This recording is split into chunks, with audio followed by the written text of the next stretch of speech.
Greetings, Earthlings. Welcome to ForneverWorld, and today I'm here with a couple of my buddies to review the anime Gurren Lagann.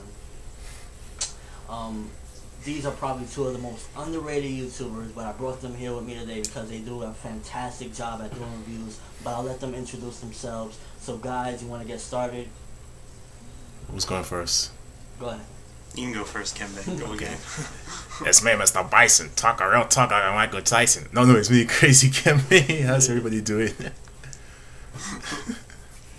Yo, what's going on, everyone? You know me, maybe TeamRivalLive.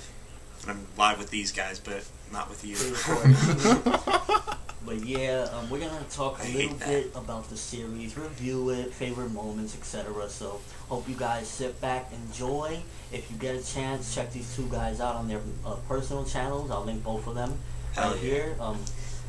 Check out their content before you subscribe, because we don't want no ghost subs. We want people that are legitimately gonna subscribe to watch good content, which is what these two guys have to offer. So check them out, subscribe if you want, if you enjoy it, and let's get started, people.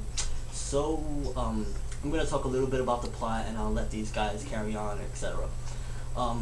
Starting off, the series has this very oppressive feeling to it. It basically, it's about this community of people. They basically live underground, and such an oppressive feeling where basically, they have a ruler basically telling them what to do.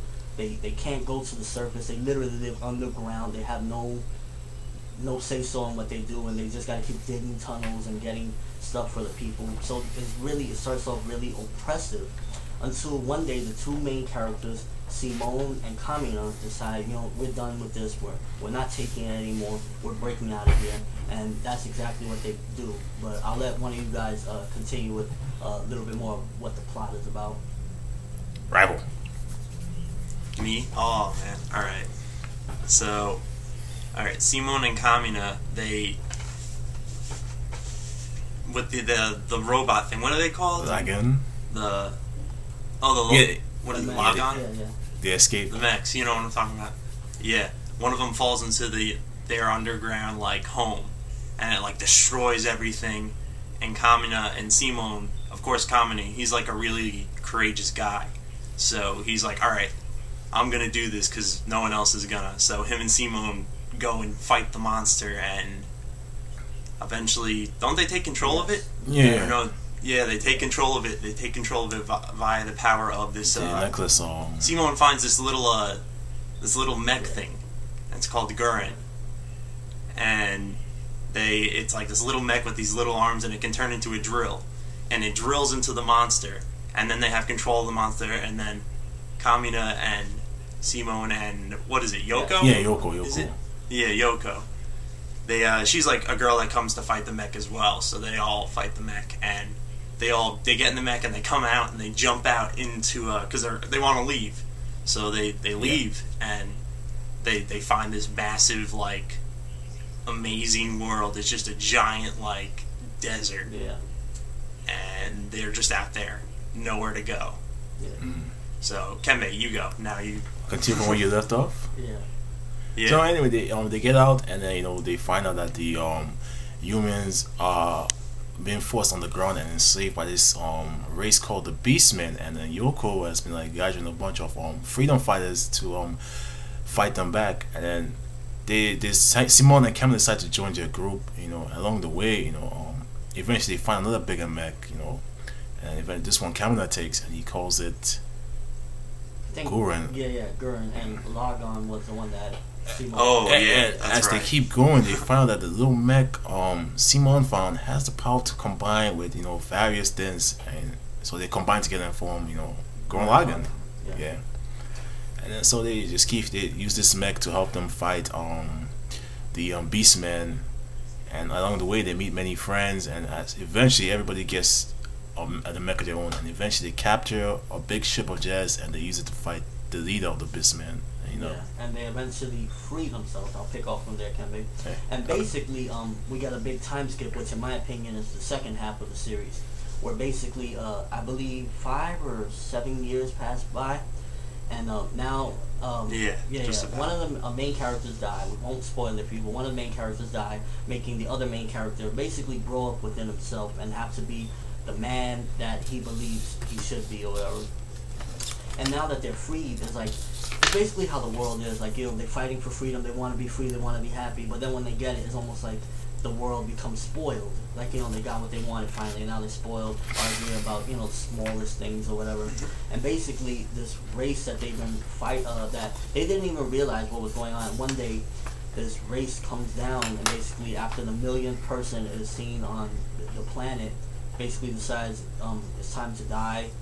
One of the main characters' wife basically turns into this, I guess is it's controlled by the race or whatever, and basically says, you know, we're gonna wipe out all of humanity and it's gonna be done for you guys because you guys were supposed to be hiding. They didn't even realize that the whole time the guy that was enslaving them all was basically trying to protect them without telling them that he was trying to protect them with several reasons. The oppression that they were facing was actually for their own benefit.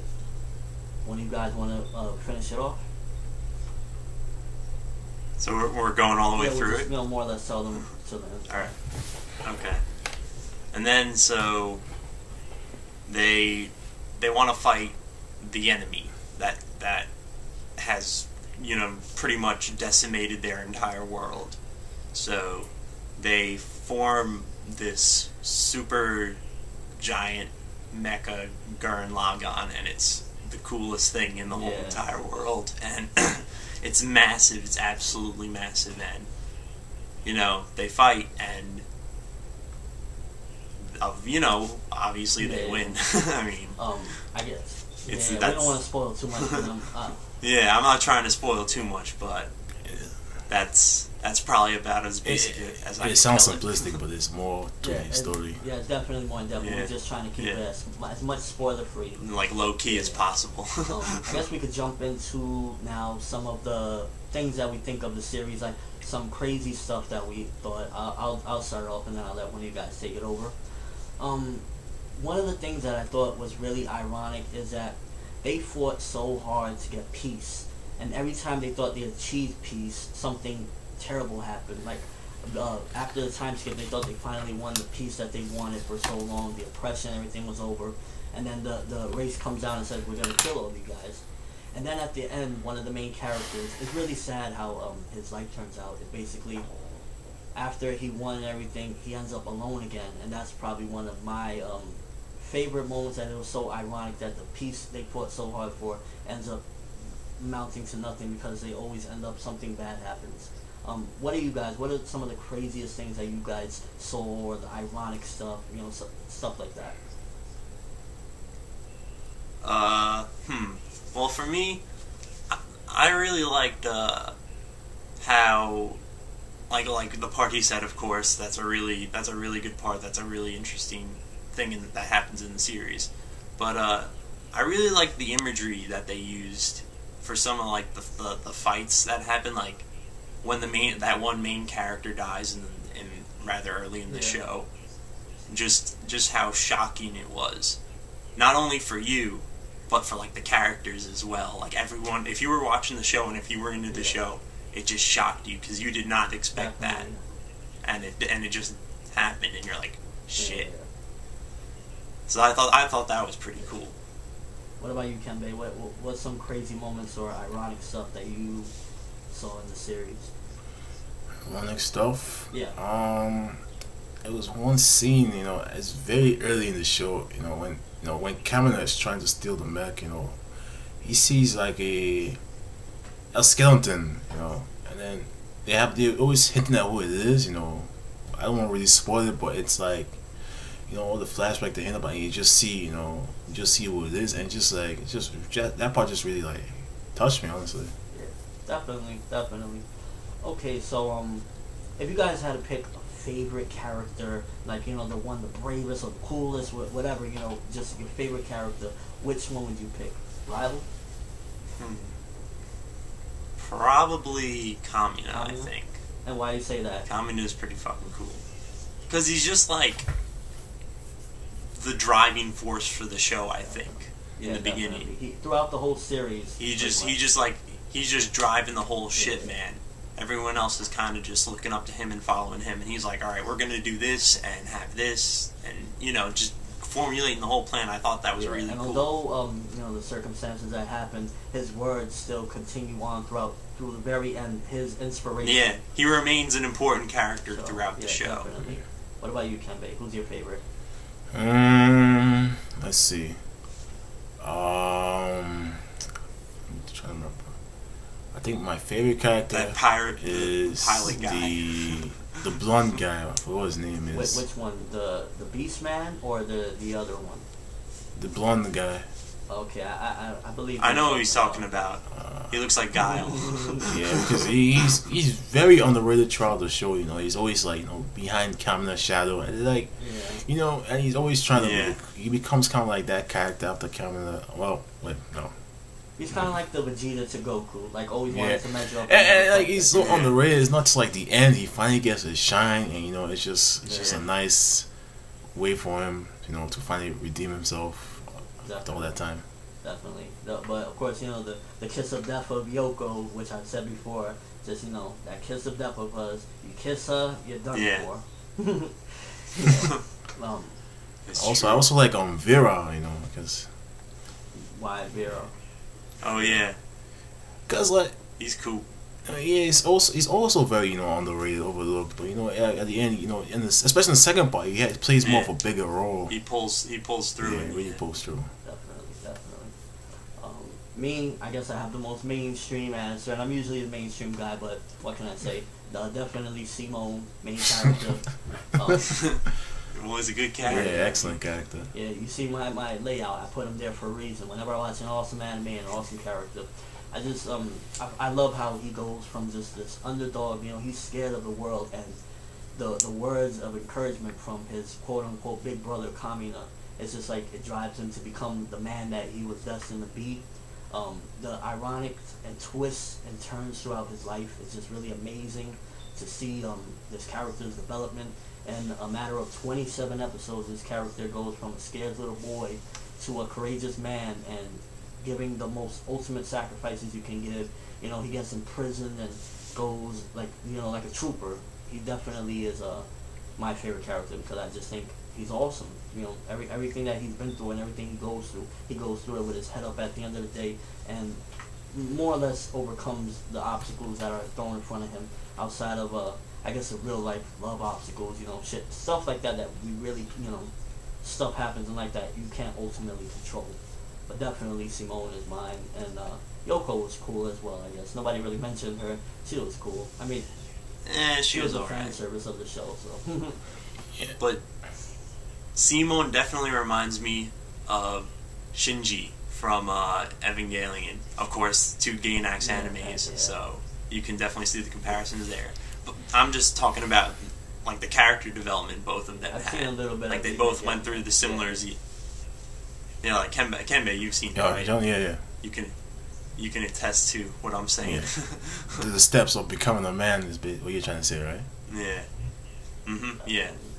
I guess the last little round we should cover is out of a scale of 1 through 10, what would you guys give it? Ooh, that's definitely. Give me a second, Kevin. You go first. Definitely a 10 because it really set a precedent for the mech anime. It's like a tribute to the old school Super Robot, and it mixes some things from the newer school of anime. But it's really a ride from start to finish. If you really take the show as a whole, it's not. I can't give anything but a 10. Yeah, dude, definitely great answer, man. Definitely great rating, great answer, man. What about you, Rival? Come on, what you got? I'm thinking. Cause like a 10 that's a really like perfect. Yeah. I'd give it like a 9 or a 9.5, quite honestly. IGN over there. Because like to give it a 10, like that requires a lot, and I felt like while like the story was good and it was a really good story, I felt like I had seen other things like it before. Yeah. And in some ways, you know what I mean? It's reminiscent of other animes. And that's a good thing, but I'm just me personally. I'm someone who likes, but I mean that's still a really good score. Am I wrong? Yeah, of course. That's still a good score. I gotta attest to that.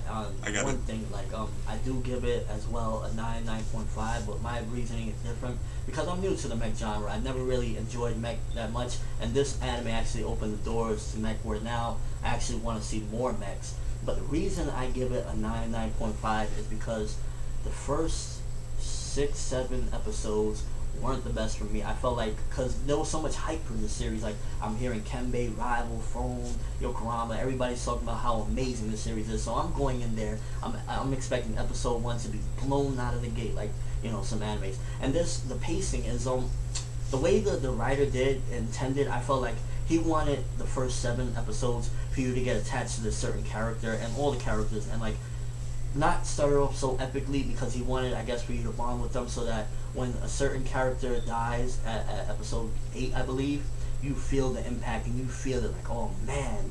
So that's why it's like, it's a slow pacing. There's a reasoning for it, but at the end of the day, it is a slow pacing, which is why I give it as well a 9.5 because of, you know, ideally you want to, from episode 1, jump into it and just automatically love it. And this took a little growing, but it's still, that doesn't take away from the fact that a 9.5 is an amazing score, and the series is definitely awesome. In my opinion, I haven't seen much mech, I've only seen a little bit of mech, but in my opinion, this is definitely the best mech for me so far. Okay, I have a question. Would you recommend this for someone who's trying to get into the mech genre? Absolutely, because this was recommended for me trying to get into the mech genre, and it actually worked completely. That I want to see more mech now after this, so I definitely recommend it for anybody that wants to, you know, dabble into the mech genre, get a feel of what it is and what it could be. I definitely recommend that. Yeah, definitely. Yeah, we don't want to drag this out. It's already over 16 minutes or whatever, but I definitely want to thank you guys for joining me on this video, on this review. Hell yeah. Anytime no problem. You know, another anime comes up that we all enjoy, I would love to have you guys again. I'm ForneverWorld. You guys want an outro? I'm TeamRival. CrazyKenbei. And have a great day, guys. Peace. Alright.